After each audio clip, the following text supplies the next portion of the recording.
আসন্ন জাতীয় সংসদ নির্বাচনে ঢাকা ৯ আসনের স্বতন্ত্র প্রার্থী ও বিশিষ্ট চিকিৎসক ডক্টর তাসলিম জারার মনোনয়নপত্র বাতিল ঘোষণা করা হয়েছে।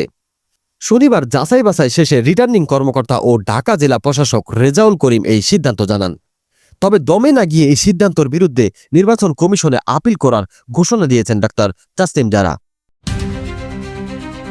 নির্বাচনী বিধি অনুযায়ী স্বতন্ত্র প্রার্থী হতে হলে সংশ্লিষ্ট নির্বাচনী এলাকার মোট ভোটারের 1% সমর্থন সূচক স্বাক্ষর জমা দিতে হয়। ডক্টর তাসলিম জারার প্রয়োজনীয় সংখ্যার চেয়ে প্রায় 200টি স্বাক্ষর বেশি জমা দিয়েছিলেন। কিন্তু নির্বাচন কমিশন দৈব চয়ন ভিত্তিতে 10 জন ভোটারের তথ্য যাচাই করতে গিয়ে 2 জনের ক্ষেত্রে অসঙ্গতি খুঁজে পায়। ওই 2 জন ব্যক্তি খিলগাঁও এলাকার বাসিন্দা এবং সমর্থক হিসেবে স্বাক্ষর দিলেও কারিগরিভাবে তারা ঢাকা 9 আসনের ভোটার ছিলেন না। এই কারণ দেখেই তারা মনোনয়নপত্রটি আপাতত অযোগ্য বলে ঘোষণা দিয়েছেন।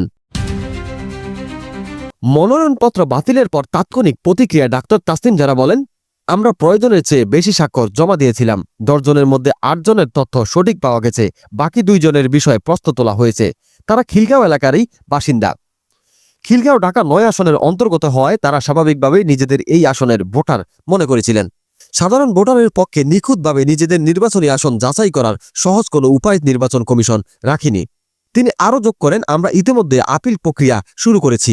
আশা করছি উচ্চতর কর্তৃপক্ষ বিষয়টি বিবেচনা করবেন এবং আমি নির্বাচনে প্রতিদ্বন্দ্বিতা করার সুযোগ পাব। উল্লেখ্য, ডক্টর তাসলিম জারা এর আগে জাতীয় নাগরিক পার্টি এনসিপির সাথে সংযুক্ত ছিলেন। তবে জামায়াত ইসলামীর সঙ্গে এনসিপির নির্বাচনী সমঝোতার প্রতিবাদে গত 27 ডিসেম্বর তিনি দল থেকে পদত্যাগ করেন এবং ঢাকা 9 আসন থেকে স্বতন্ত্র প্রার্থী হিসেবে লড়াই করার ঘোষণা দেন। সামাজিক যোগাযোগ মাধ্যমে জনপ্রিয় এই চিকিৎসকের নির্বাচনে আসার খবরটি সাধারণ মানুষের মধ্যে ব্যাপক কৌতূহল ও আলোচনার জন্ম দিয়েছে।